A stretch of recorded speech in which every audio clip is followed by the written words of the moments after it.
Welcome. Turkey survived a controversial coup attempt on July 15, 2016 that killed 249 people.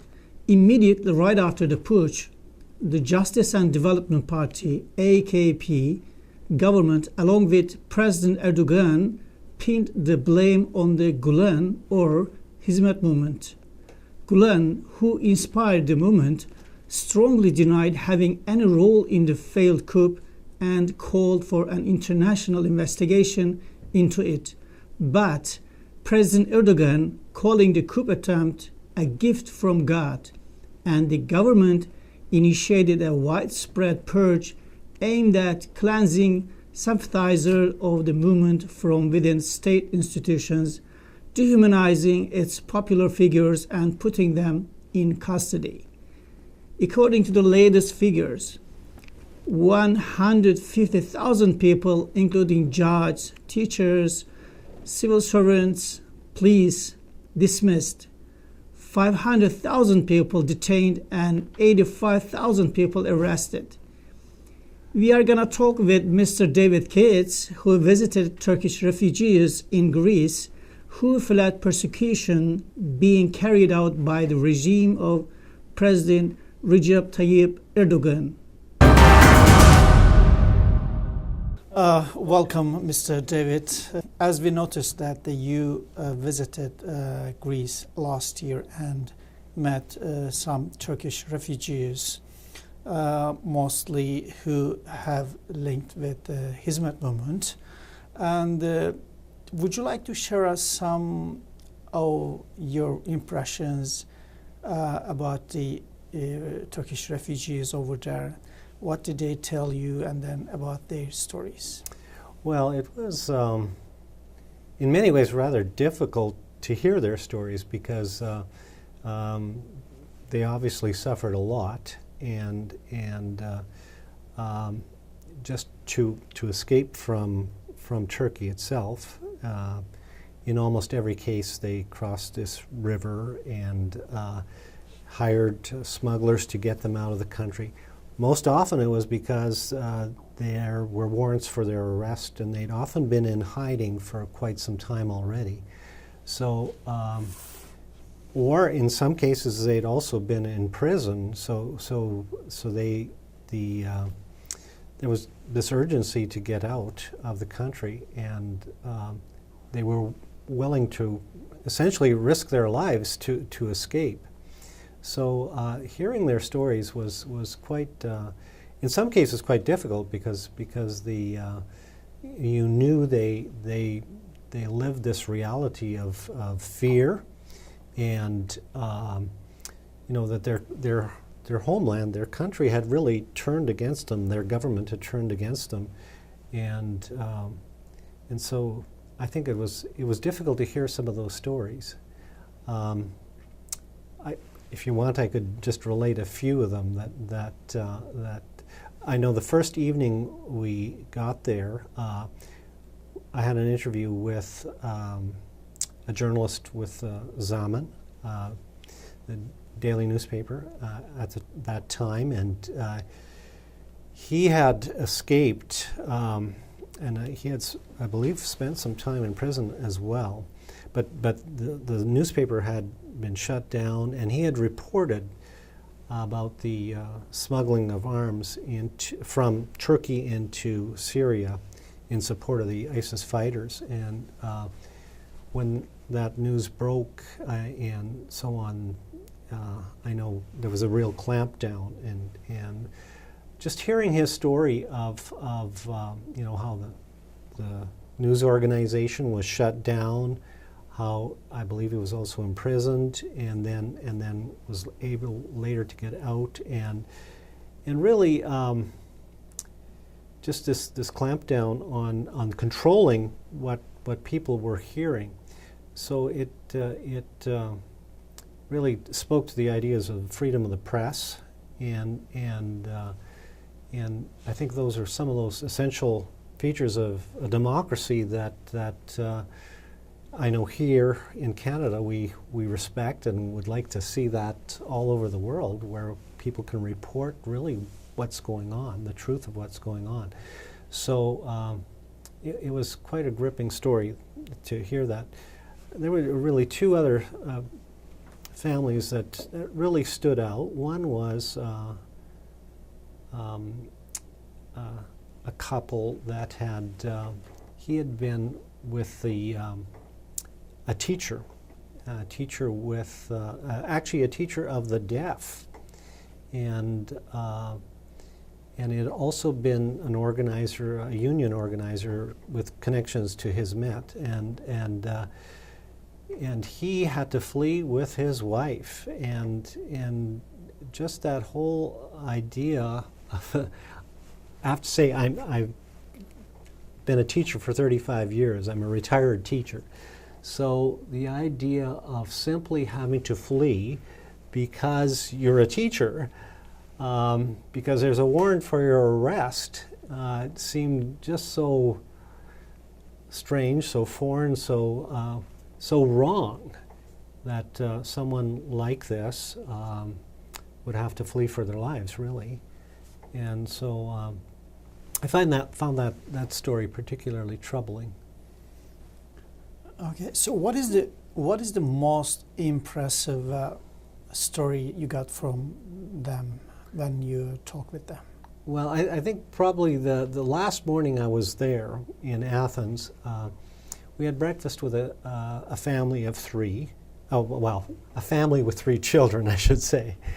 And, it was such a beautiful morning, and we had a great time around you might say, the dining room table, and just enjoyed that time together. And then as the meal was finished and so on, the mother began to tell her story. And again, this was a family that the husband was a teacher. And when the coup happened, of course, the school where he was teaching was shut down, and really, what's disturbing is that it's not only that these teachers lost their license to teach or their credentials to teach. They were also, warrants were issued for their arrest. So he and his wife went into hiding. They fled to another city and stayed with her parents, but soon discovered that she was pregnant and with their third child.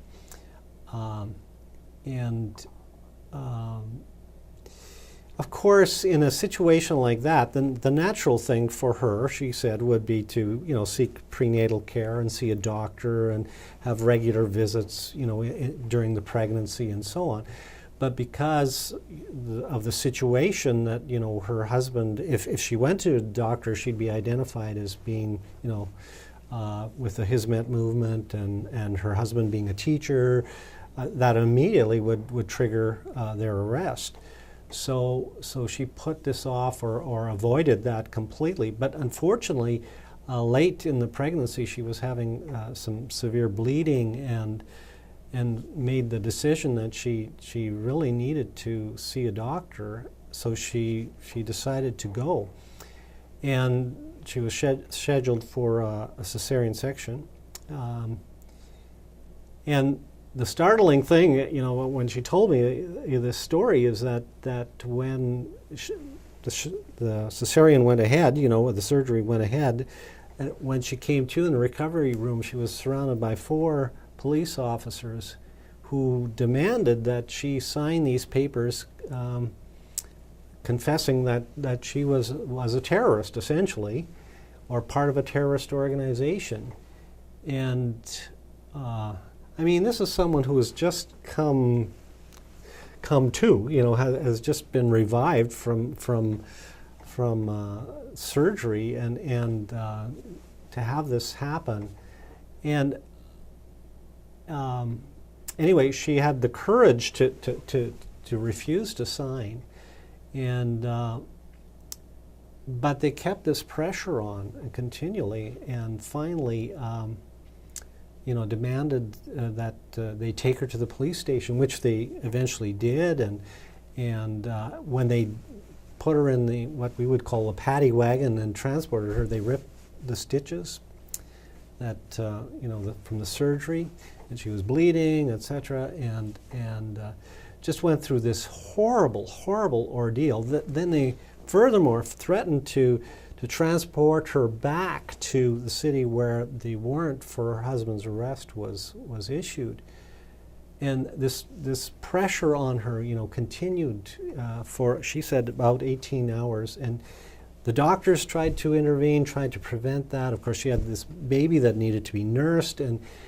But just hearing this whole story was just, a horror show. It really was. I can think of nothing worse to happen to a mother than having this relentless pressure placed on her. And fortunately, she didn't break. And she also said that a member of Parliament, they were able to get a member of Parliament to intervene on her behalf, which led to them, to back off, and she eventually was released. But and then, of course, seeing this baby, this little baby, by this time was maybe a year and a half old. Okay, healthy and beautiful young girl. That was exciting to see, but to really grasp sort of the horror of the situation, it was difficult to really comprehend how anyone could both endure that and how a government could be so cruel. How to want to impose this sort of thing or seize people like this who are totally innocent. Had nothing to do with the coup, who were simply teachers or married to a teacher in this case. So it was really a shocking account. I found it very disturbing to hear it. But on the other hand, a joy to see that they were well and safe now in Greece. Yeah. So what about the living condition in Greece with Turkish refugees over there? Actually, I found they seem to be reasonably good. Okay. I felt it appeared, they were well fed and they were seemed to have enough income to provide for themselves. I don't want to paint too rosy a picture because I think it's often difficult. I don't think there's a lot of extra money, and in many cases there's a lot of separation too. So separation of many instances, the husbands often go ahead to Germany or to Canada, or perhaps other countries. Netherlands is another example where the husbands go to find work and perhaps settle permanently, and then bring their wives with them later, wives and children. But then as well, of course, these are families. Sometimes I met some families where, husband and wife were maybe able to come out, but an older child, an 18-year-old or 19-year-old, they're still back in Turkey and at some risk as well, because now their parents have left, and so there's concern for them. In some cases, these adult children have also been arrested, and so where the parents are free, they're concerned about their children. So it's a very stressful situation. I think that sort of stress of separation is quite extreme, and I think for me, I know, and I remember saying this to some of these refugees. They've lost in some cases their family contacts, their connections, but they've also lost, in one sense, their country. Where they've grown up and what they're familiar with, and I know, as a Canadian, I just sort of feel like I have a certain identity, and to have that sort of, to some extent, your country turn on you, must be a very difficult thing, and to have to flee, I think is one of those things that you go. It really, it's a shocking thing, I think, and it's hard for me, just even to understand, to see how that can happen. But I'm a witness to it in the sense of seeing people who've had these experiences, these terrible experiences. Yeah, as an award-winning author, conference speaker, and teacher, how do you see the freedom of expression in Turkey? Well, I think that's probably what is really very troubling, because I think the whole idea of speaking your mind, having different political opinions, I think we all have. We should be able to have different political opinions and discourse where, and it happens here and in most democracies, we can have these disagreements about how we should be governed, but to have those ideas shut down, or feeling that you have to, support the government position. I remember one example that was mentioned by one of the families.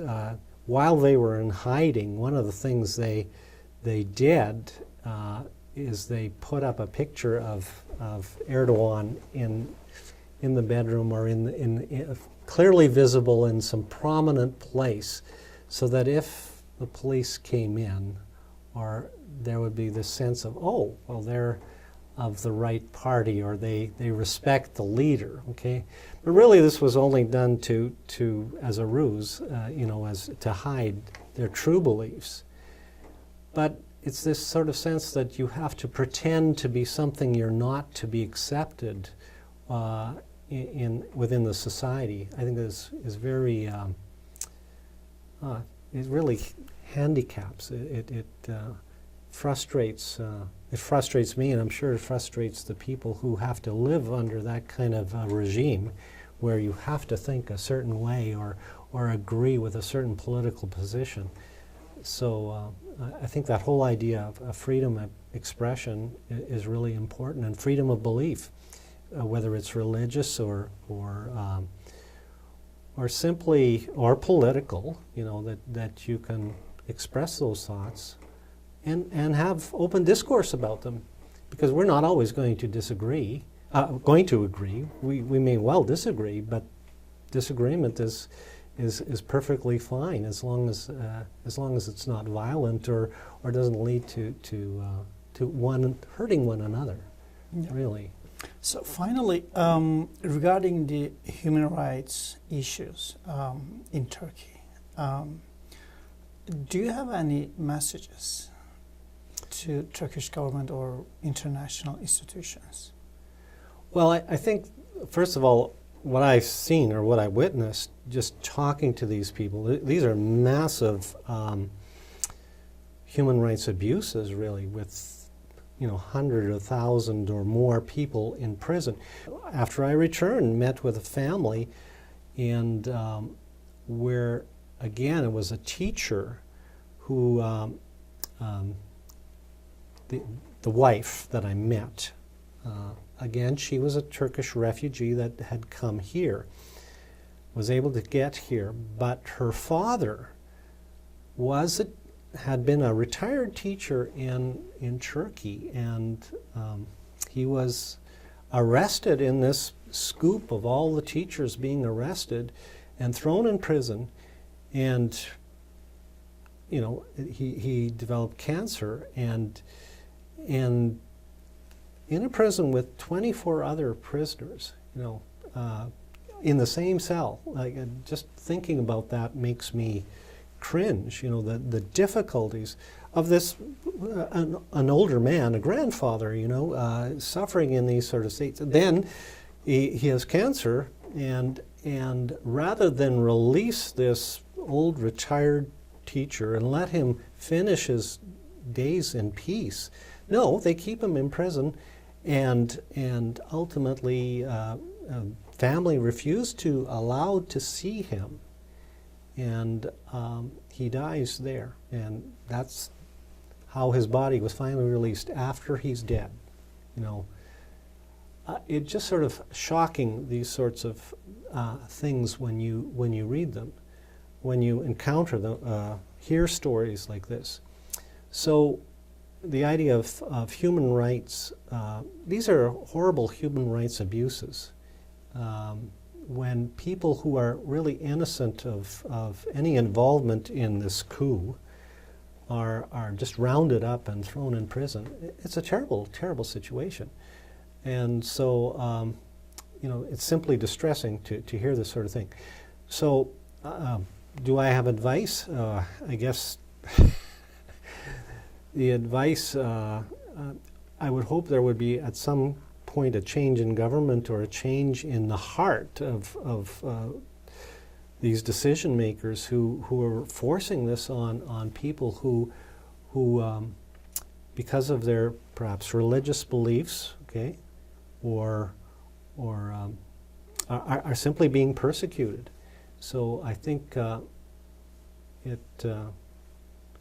anyone who's familiar with situations like this, I think we need to speak up, and I'm here because I want to speak up for those who in many cases can't speak up, and often they can't speak up because, you know, their families are at risk. They're afraid to say much because if word gets back to authorities, Turkish authorities, they could put pressure on or arrest or in some ways persecute their family members who remain in Turkey. So it's really a difficult situation when you see this kind of harassment, this kind of systematic persecution of in what's largely, I guess, a religious minority or when we think about the Hizmet movement and so on. And a movement that I would say strikes me as being very pacifist in its perspective and wanting to live peacefully with others and engage in dialogue. So it seems completely the reverse of this is what's happening. So I find very, very troubling. It's very troubling. So what do you think? I mean, what should international community do in order to help those people? Well, I know, first of all, I know the UNHCR, the United Nations refugees situation. There's been work done that way. I know the European Union has helped. I actually met with the director of the Greek refugee agency, and one of the things that struck me there is there was a very sympathetic view to these expressed towards the refugees that were arriving, and I think the Greek government is doing what it can, but unfortunately, you know, Greece is not a particularly prosperous country. There's a lot of unemployment, and so I was struck by the fact that there was this openness and a willingness to receive these refugees from a foreign country, and from a country that actually, you know, historically has not, the Greece and Turkey have been traditional enemies, you might say, through history, through recent history anyway. And so I was struck by that, and actually many of the refugees expressed exactly the same thing. They were amazed at the friendliness, the warm reception they received, and I think it simply comes out of that sense of the Greek people knowing and realizing that this is a terrible, terrible situation and a true injustice. And so because of that, I think there's this understanding. I wish, by the same token, there would be a little more friendliness or openness to refugees in general. And I know Canada has been generally welcoming, okay, but sometimes, occasionally you hear, expressions of, keep them out and that sort of thing. So I think that idea of at least welcoming those who have to flee is important, but also in some ways, at the highest level, putting some pressure on the Turkish government or trying to bring them, to account or at least question why this is going on, through foreign ministers, I guess, as they meet or whatever, because, for example, Turkey is a part of NATO. And so various meetings or forums that government officials might have, I think expressing those concerns, if the Canadian government or other foreign governments would put some pressure on Mr. Erdoğan or the Turkish government to say reform its ways, perhaps there could be a change or things could be eased or improved. At least that would be the hope. I think the thing we don't want to be doing or should not be doing is, business as usual, as though there's no problem here. There is a problem. It's a horrible problem, and it needs to be addressed. Okay, thank you very much. We have talked with Mr. David Kitz, who visited Turkish refugees in Greece who fled persecution being carried out by the regime of President Recep Tayyip Erdoğan. Thanks for watching.